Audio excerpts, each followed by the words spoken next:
Seven Peralejo pinarangalan bilang Best Actress sa 39th Luna Awards.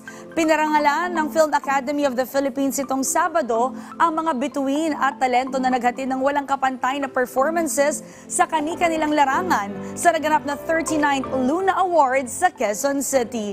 Dito ay tinanghal na Best Actress si Heaven para sa karakter na ginampanan na bilang si Mean sa pelikulang Nananahimik ang Gabi. Isa din sa nanalong veteranong aktor na si Noel Trinidad bilang Best Actor para sa pagganap nito bilang si Francisco sa Family Matters. Samantalang 39th Luna Awards ay isang dream come true daw para kay Heaven at saad pa ng aktres ay inalay niya ang kanyang acting award para sa kanyang ina na tumayo rin bilang kanyang business manager. Pinasalamatan din ng aktres sa mga tao sa likod ng pelikula, pati na rin ang star magic head na si Laurenti Joggi sa pagkumbinsi sa kanya na gawin ang pelikula.